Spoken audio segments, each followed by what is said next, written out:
Every airport I go to, I get searched. They pull me out of line because I look so frightening and scary. And I was in the Memphis airport, and at the time I was writing a book on the character of Christ. And so I had a bag full of Christian research books, all right? So I'm traveling from place to another. And so since 94, I started 12 citywide Bible studies for young professionals and young singles in 12 different cities. So everything that I've written, I've had to do it in random hotel lobbies and whatnot. And so I had this bag of books, right? So I'm standing in line in Memphis airport.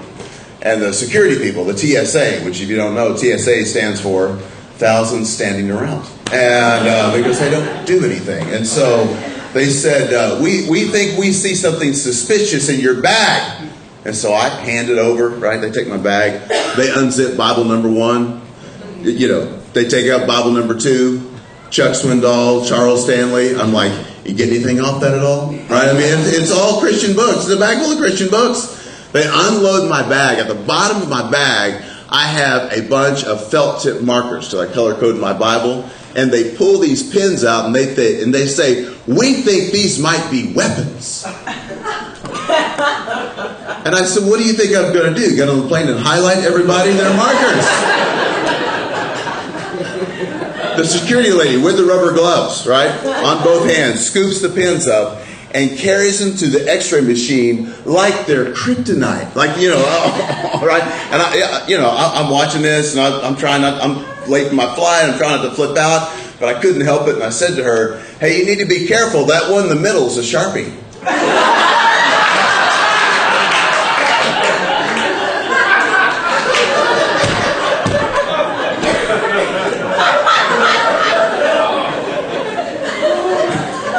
And that is permanent ink, so look out with that.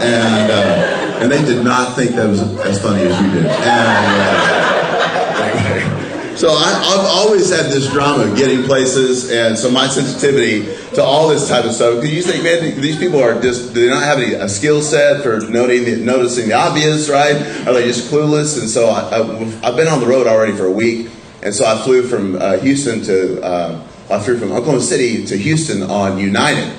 All right, and which I hadn't flown a lot, but United, when they go through their little safety mantra, when they get you on the plane, little safety liturgy, and it's basically directions on what to do if the plane becomes a convertible. That's really what they're talking about. They don't say it, but they go to this whole deal. Like if you're, if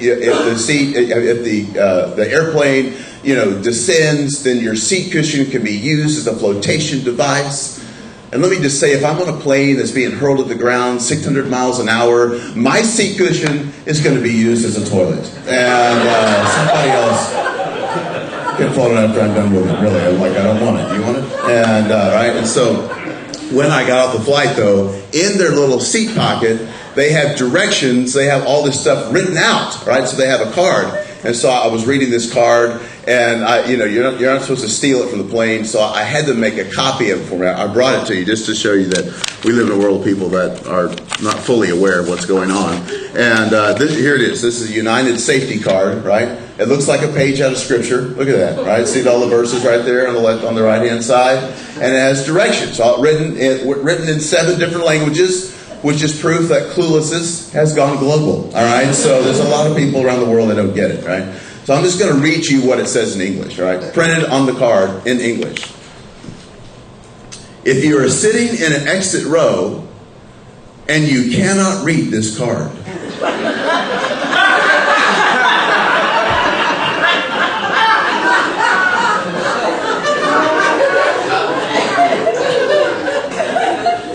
so long. Good luck with that.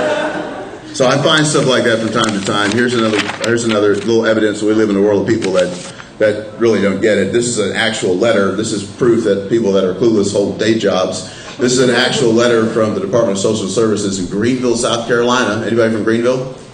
Okay, getting ready to make fun of it. And just making sure. And so, written to an actual guy.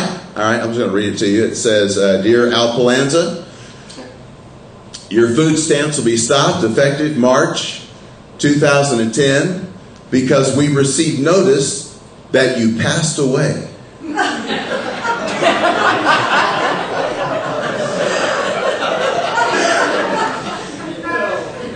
May God bless you and you may reapply if there's a change in your